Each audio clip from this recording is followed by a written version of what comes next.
ओम शांति। मुरली तारीख 4/5/2025। अव्यक्त बाप दादा, दिल से मेरा बाबा कहो और सर्व अविनाशी खजानों के मालिक बन, बेफिक्र बादशाह बनो। आज भाग्य विधाता बाप दादा अपने सर्व बच्चों के मस्तक बीच भाग्य की रेखाएं देख रहे थे।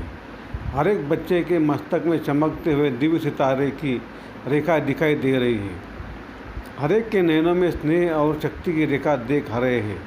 मुख में श्रेष्ठ मधुर वाणी की रेखा देख रहे हैं। होठों पर मीठे मुस्कान की रेखा चमक रही है। दिल में दिलाराम के स्नेह में लवलीन की रेखा देख रहे हैं। हाथों में सदा सर्व खजानों के संपन्नता की रेखा देख रहे हैं। पाँव में हर कदम में पदम की रेखा देख रहे हैं। ऐसा श्रेष्ठ भाग्य सारे कल्प में किसी का नहीं होता जो आप बच्चों को इस संगम युग में भाग्य प्राप्त हुआ है। ऐसा अपना भाग्य अनुभव करते हो? इतने श्रेष्ठ भाग्य का रूहानी नशा अनुभव करते हो? दिल में स्वतः गीत बजता है, वाह मेरा भाग्य। यह संगम युग का भाग्य अविनाशी भाग्य हो जाता है।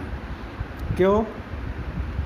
अविनाशी बाप द्वारा अविनाशी भाग्य प्राप्त हुआ है, लेकिन प्राप्त इस संगम पर ही होता है। इस संगम युग पर ही अनुभूति करते हो। यह विशेष संगम युग की प्राप्ति अति श्रेष्ठ है। तो ऐसे श्रेष्ठ भाग्य का अनुभव सदा इमर्ज रहता है या कभी मर्ज कभी इमर्ज रहता है। और पुरुषार्थ क्या किया इतने बड़े भाग्य की प्राप्ति के लिए? पुरुषार्थ कितना सहज हुआ। सिर्फ दिल से जाना माना और अपना बनाया मेरा बाबा। दिल से पहचाना मैं बाबा का बाबा मेरा मानना और अधिकारी बन जाना। अधिकार भी कितना बड़ा है। सोचो, कोई पूछे क्या क्या मिला है तो क्या कहेंगे? जो पाना था वह पा लिया। अप्राप्त नहीं कोई वस्तु परमात्मा खजाने में। ऐसे प्राप्ति स्वरूप का अनुभव कर लिया व कर रहे हो। भविष्य की बात अलग है। इस संगम युग का ही प्राप्ति स्वरूप का अनुभव है। अगर संगम युग पर अनुभव नहीं किया तो भविष्य में भी नहीं हो सकता। क्यों? भविष्य प्रारब्ध है, लेकिन प्रारब्ध इस पुरुषार्थ के श्रेष्ठ कर्म से बनती है। ऐसा नहीं कि लास्ट में अनुभव स्वरूप बनेंगे। संगम युग के बहुत काल का यह अनुभव है। जीवन मुक्त का विशेष अनुभव अब का है। बेफिक्र बादशाह बनने का अनुभव अब है। तो सभी बेफिक्र बादशाह हो कि फिक्र है? जो बेफिक्र बादशाह बने हैं वह हाथ उठाओ। बन गए हैं वो कि बन रहे हैं? बन गए हैं ना, क्या फिक्र है? जब दाता के बच्चे बन गए तो फिक्र क्या रह गया? मेरा बाबा माना और फिक्र की अनेक टुकड़ियों का बोझ उतर गया। बोझ है क्या? है। प्रकृति का खेल भी देखते हो, माया का खेल भी देखते हो, लेकिन बेफिक्र बादशाह होकर साक्षी होकर खेल देखते हो। दुनिया वाले तो डरते हैं, पता नहीं क्या होगा।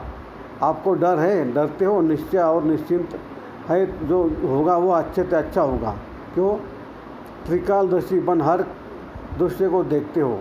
आज क्या है, कल क्या होने वाला है, इसको अच्छी तरह से जान गए हो। नॉलेजफुल हो ना। संगम के बाद क्या होना है आप सबके आगे स्पष्ट है ना। नवयुग आना ही है। दुनिया वाले कहेंगे आएगा। क्वेश्चन है आएगा, और आप क्या कहते हैं? आया ही पड़ा है। इसलिए क्या होगा? क्वेश्चन नहीं है।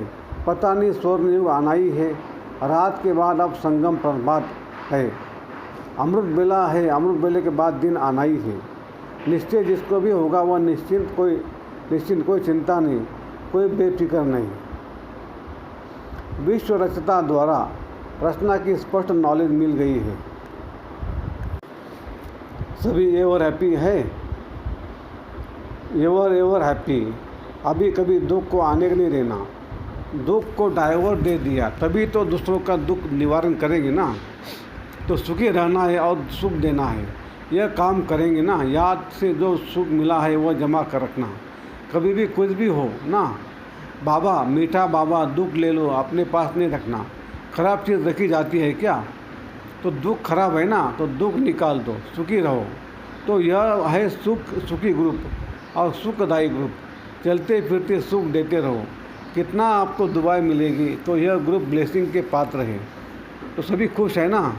अभी मुस्कुराओ, बस मुस्कुराते रहना, खुशी में नाचो। अच्छा, वरदान। याद और सेवा के बैलेंस द्वारा चढ़ती कला का अनुभव करने वाले राज्य अधिकारी भव। याद और सेवा का बैलेंस है तो हर कदम में चढ़ती कला का अनुभव करते रहेंगे। हर संकल्प में सेवा हो तो व्यर्थ से छूट जाएंगे। सेवा जीवन का एक अंग बन जाए जैसे शरीर में सब अंग जरूरी है, वैसे ब्राह्मण जीवन का विशेष अंग सेवा है। बहुत सेवा का चांस मिलना, स्थान मिलना, संग मिलना, यह भी भाग्य की निशानी है। ऐसे सेवा का गोल्डन चांस लेने वाले ही राज्य अधिकारी बनते हैं। स्लोगन: परमात्मा प्यार की पालना का स्वरूप है सहयोगी जीवन। अव्यक्त इशारे: रूहानी रॉयल्टी और प्यूरिटी की पर्सनैलिटी धारण करो। पवित्रता आप ब्राह्मणों का सबसे बड़े से बड़ा श्रृंगार है। संपूर्ण पवित्रता आपके जीवन की सबसे बड़ी से बड़ी प्रॉपर्टी है। रॉयल्टी और पर्सनैलिटी है, इसे धारण कर एवर रेडी बनो तो प्रकृति अपना काम शुरू करे। प्यूरिटी की पर्सनैलिटी से संपन्न रॉयल आत्माओं को सभ्यता की देवी कहा जाता है। अच्छा, ओम शांति शांति शांति। शुक्रिया बाबा, शुक्रिया आपका, लाख लाख शुक्रिया। Thank you thank you thank you thank you Baba.